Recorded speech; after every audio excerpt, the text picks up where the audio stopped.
This recipe just didn't translate gluten-free. I used a 1-to-1 flour replacement for regular all-purpose flour, and the recipe calls for cake flour. So we looked it up, and cake flour is a low gluten flour, but gluten is going to bind it together. So this recipe has no egg, no real moisture to it other than the butter. There's nothing to hold it together. There's no binder to it. It's a fail, but it's a fail on me.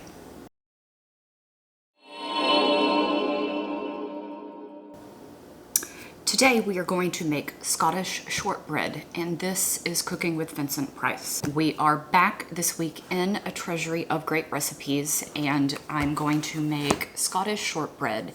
And this is actually a family recipe for Scottish shortbread. It is Vincent's sister-in-law's recipe. So what Vincent says is, these shortbread squares are perfect with a cup of tea, and you will see them with all the other goodies on our tea table. Mary's sister gave us her recipe for them, and they are just about the best cookies in our collection. So I'm going to give this one a shot. I'm going to cut the recipe in half, as I always do, because the recipe itself makes 48 cookies. I don't need 48 cookies, and it is the holiday season, so I thought, you know, I could make a full batch and gift some of them, but then I talked to someone who's doing that exact same thing, and I thought, well, no. So I'm gonna cut the recipe in half, and I'm just gonna munch on some shortbread cookies, and let's get started. This wants you to sift confectioner sugar. I don't have a sifter, so I have a whisk, and I've measured it out, and I'm just going to hope for the best on it. I don't think it's clumpy, but if I give it a good stir, then maybe that will negate some of the, hey, I don't have a sifter problems. So what happens first is we sift sugar and butter together until they are soft and combined. Once a cup of butter, I cut that in half. It's a stick, that's half a cup. It has been sitting out, so it's room temperature and soft. And I've got a clean bowl and my handy stand mixer. Right off the bat, I did this wrong, because of course I did. Into the stand mixer, the butter was supposed to go first, and you're supposed to cream the butter until it was very light and fluffy, like the confectioner's sugar, and then you slowly sift in the confectioner's sugar. Well, I dumped it all together and just did it at once. That's not how you're supposed to do it, but that's what I did. We're gonna add in vanilla now.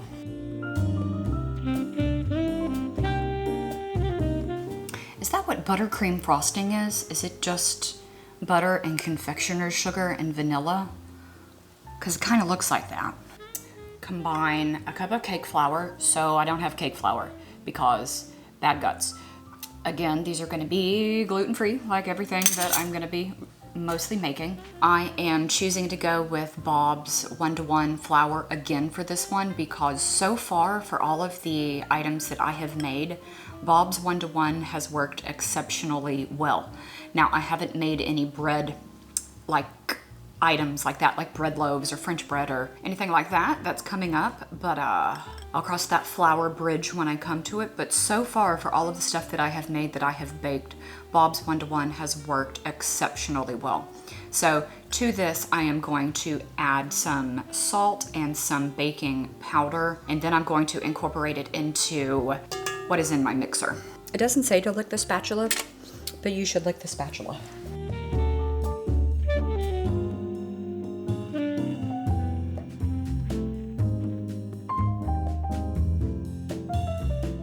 Then it just says chill the dough. So I guess, much like last week's where I realized I had to form it into a ball, I suppose this is the same thing. It's very sticky. It has no liquid, it's just butter, has no eggs. The only dairy that it has in it is just the butter. I don't really know what makes a shortbread cookie. The only shortbread cookies I think I have had have been, you know, those ones that are in the round blue tin that like everyone's grandmother in America probably has sewing equipment in. Or the fabulous Chessmen by Pepperidge Farm. So this is the first time I've actually made shortbread. So it does not say how long to chill it. I'm going to give it at least 30 minutes. And I will check back in with you then.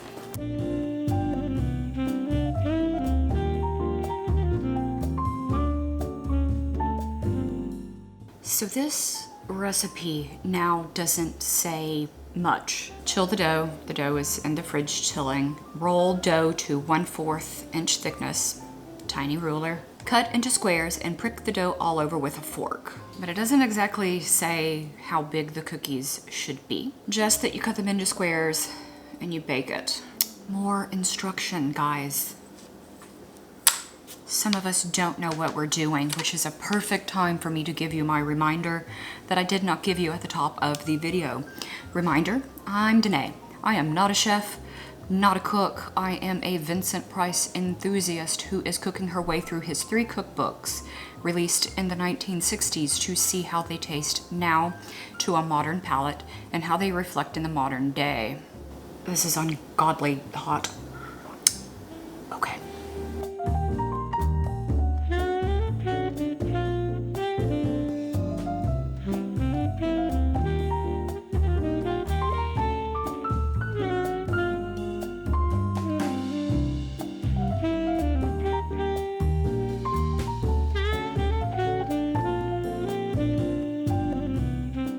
I'm not sure if this is correct. They disintegrate in your mouth to where it almost kind of feels like right now I'm chewing sand. This one is not quite there, and I suspect that it is probably the flour. It's sweet sand. This is a bummer. Everything else had been going pretty well. Even the ones that I thought were kind of a failure ended up being good. But this one, I don't know. Well, next week I'm gonna make a gingerbread. Not gingerbread men, not gingerbread cookies. Going to literally bake a gingerbread. I've actually made it before and it's really good, but I didn't have most of a script written because it's also got some ghost stories to it. So next week we're gonna make a cake and it will be more successful. I'm gonna probably chalk this one up to maybe my first fail. This is the first fail. Thanks for watching, and I'll see you next week.